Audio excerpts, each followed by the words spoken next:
좀 이렇게 시간이 안 가는지 정말 버스 안에서 going 이불 속에서 going은 언제나 너에게 going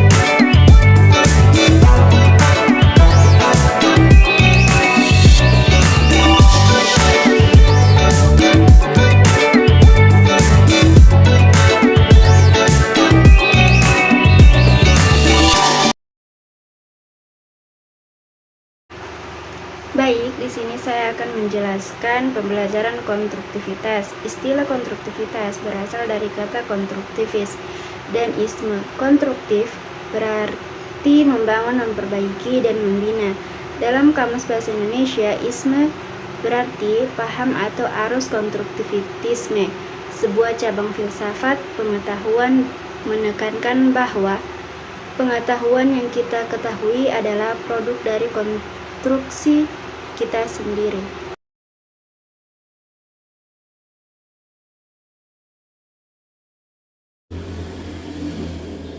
Materi selanjutnya, konsep pembelajaran konstruktivisme. Ada beberapa konsep kunci teori belajar instruktivisme terhadap anak antara lain. Yang pertama, siswa sebagai individu yang unik, di mana siswa yang memiliki keunikan dan kompleksitas pembelajaran tetapi juga secara nyata selalu mendorong, memotivasi, dan selalu memberi penghargaan kepada siswa sebagai integral dari proses pembelajaran.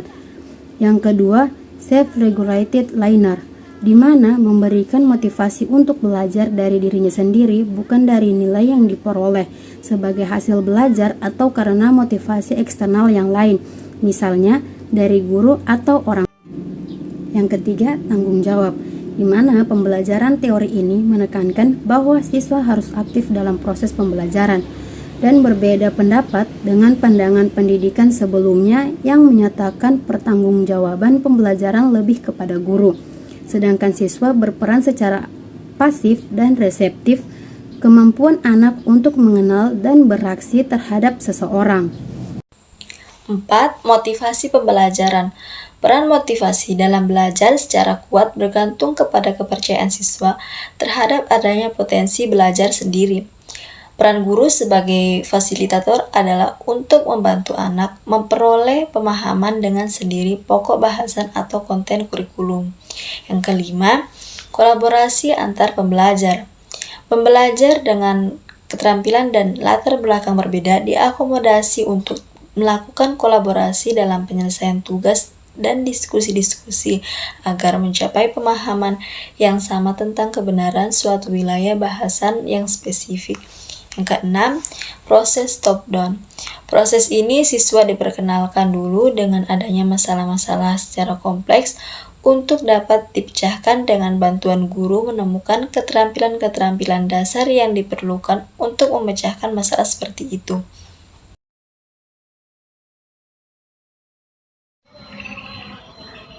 Materi selanjutnya yaitu ciri-ciri pembelajaran konstruktivitas adalah sebagai berikut.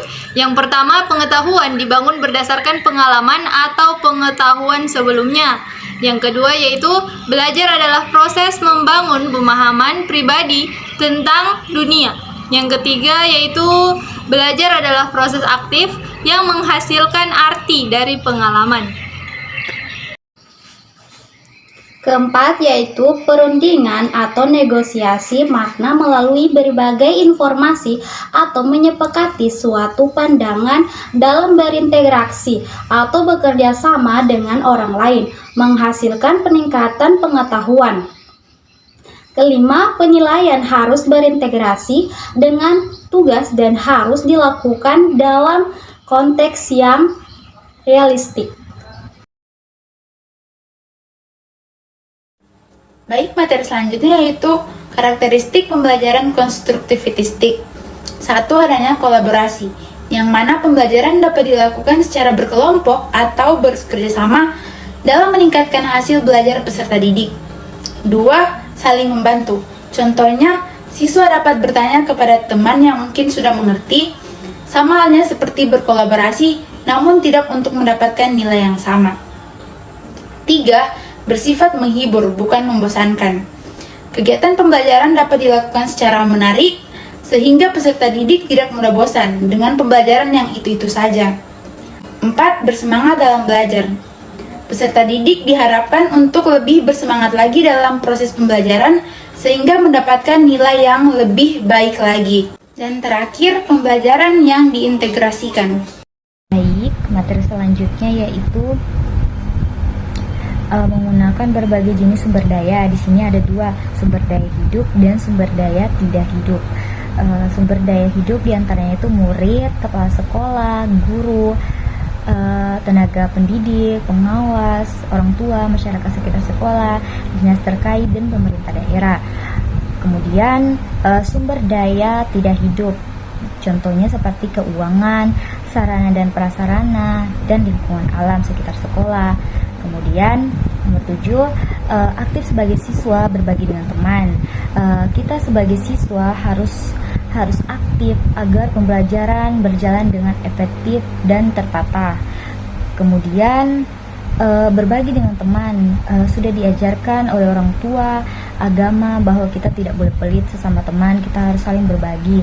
Contohnya seperti saya membawa bekal ke sekolah, kemudian teman saya tidak membawa bekal ke sekolah, saya harus berbagi kepada teman saya agar dia merasakan apa yang saya rasakan juga. Kemudian siswa yang berpikir kritis dan guru yang kreatif. Siswa yang berpikir kritis yaitu dapat mendorong rasa ingin tahu siswa itu. Anak yang berpikir secara kritis adalah mereka yang memiliki rasa ingin tahu yang begitu besar, seperti topik-topik yang pelajaran di kelas, keadaan lingkungan sekitar, atau permasalahan yang dialami orang-orang terdekatnya. Selain itu, berpikir kritis, minat anak terhadap suatu hal semakin luas. Mereka tumbuh menjadi seseorang yang haus belajar dan selalu ingin memiliki peluang untuk menerapkan setiap keterampilan yang mereka miliki di setiap kesempatan. Kemudian guru yang kreatif. Guru yang kreatif ialah guru yang mampu menciptakan sesuatu yang unik dan berbeda untuk kemajuan dirinya dan peserta didiknya. Guru yang kreatif sangat diperlukan untuk mengantarkan peserta didik menjadi pribadi yang lebih baik.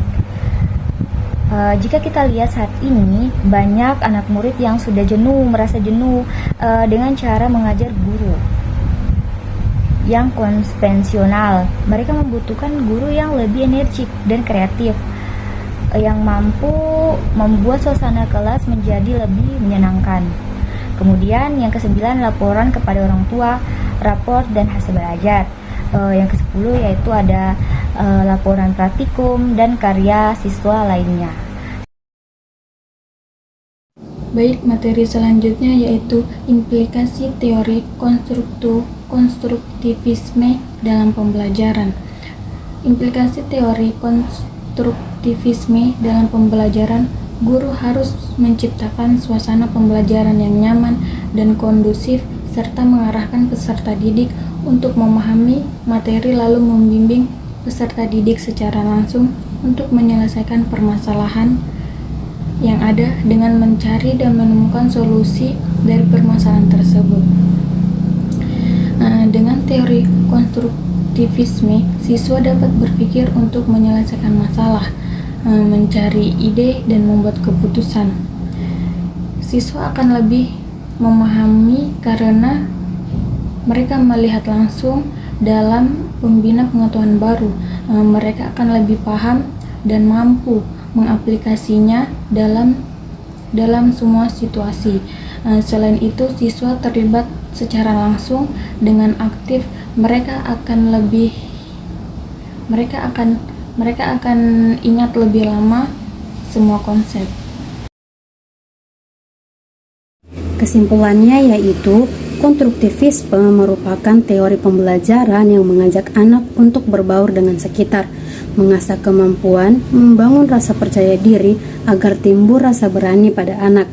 Implikasi teori konstruktivisme dalam pembelajaran, guru harus menciptakan suasana pembelajaran yang nyaman dan kondusif, serta mengarahkan peserta didik untuk memahami materi, lalu membimbing peserta didik secara langsung untuk menyelesaikan permasalahan yang ada dengan mencari dan menemukan solusi dari permasalahan tersebut.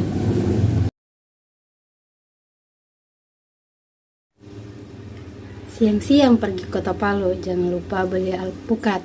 Demikian presentasi dari kami, semoga bisa bermanfaat.